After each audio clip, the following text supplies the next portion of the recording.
Cláudio Humberto, direto de Brasília, conosco. A Thaís Freitas está ao meu lado aqui no estúdio da Rádio Bandeirantes em São Paulo, também com destaque da área da economia hoje, né, Thaís? Bom dia. Bom dia, Pedro Campos, Cláudio Humberto, ouvinte aqui da Rádio Bandeirantes. Hoje é um dia diferente, dia de Jogo do Brasil.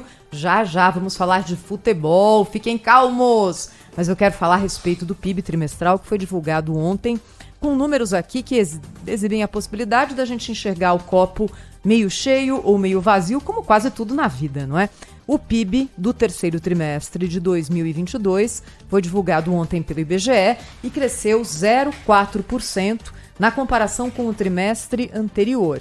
Na comparação com o segundo trimestre do ano passado, houve um crescimento maior de 3,6%. Cadê o copo cheio e o copo vazio? Copo vazio, o mercado esperava um crescimento maior do PIB nesse trimestre, de 0,7%, ele ficou em 0,4%.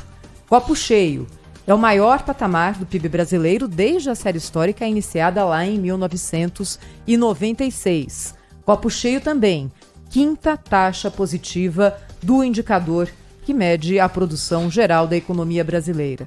O PIB ficou 4,5% acima do patamar pré-pandemia, registrado no quarto trimestre de 2019, fato também que é muito relevante. Hoje, a condição da economia brasileira já é melhor do que era no momento pré-pandemia.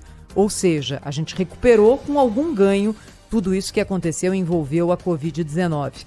Agora, até agora eu dei praticamente só números bons, não é? Só ao lado do copo cheio, quase, a não ser em relação à expectativa um pouquinho maior de crescimento que o mercado tinha para essa divulgação. Cadê o problema? Tá aqui, olha. O PIB brasileiro, nesse ano, vai fechar positivo, na casa dos 3 e alguma coisa, mas ele está se desacelerando ao longo do ano. Nas taxas trimestrais, crescimento de 1,3, depois de 1 e agora 0,4. 1,3, 1, 0,4. E a expectativa, medida pelo Boletim Focus, que houve ali os operadores do mercado, empresários, para saber o que eles acham que vai acontecer no ano que vem, não é uma boa expectativa. A expectativa é que no ano que vem o PIB fique ali na casa de 1% de crescimento em todo 2023. Isso é muito pouco para um país como o Brasil, que tem desafios gigantes e que tem um crescimento da população que fica ali perto disso, ou seja, a gente mal repõe o crescimento populacional. Esse aqui é um dos grandes desafios do governo que assume a partir de 1º de janeiro, não é? Como fazer com que o crescimento da economia aconteça de uma forma mais acelerada e como fazer com que esse crescimento, se ocorrer, chegue a toda a população brasileira. Também não adianta só crescer o PIB e a gente não resolver problemas essenciais.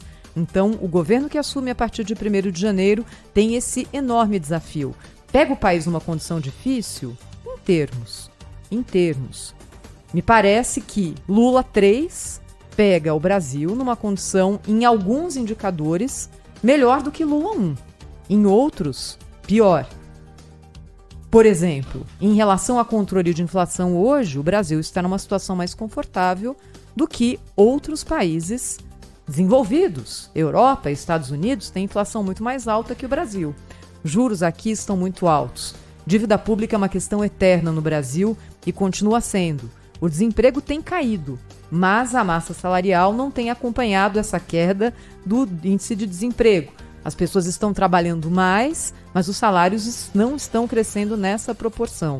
São questões complexas aqui da nossa economia e que vão ser, espero eu, enfrentadas pelo próximo governo. Como é que a gente vai fazer para impedir que essa tendência de um crescimento do PIB maior em 2023 aconteça? É o que nós vamos acompanhar. Agora, nesse último trimestre, bom resultado de serviços, resultado não tão bom na indústria brasileira, que segue um processo de declínio lento, mas constante ao longo dos últimos anos, e também a agricultura não conseguiu repetir o bom desempenho que teve em outros momentos. Esse é o quadro de agora e olhando para frente em relação aos desafios que a gente vai ter por aí.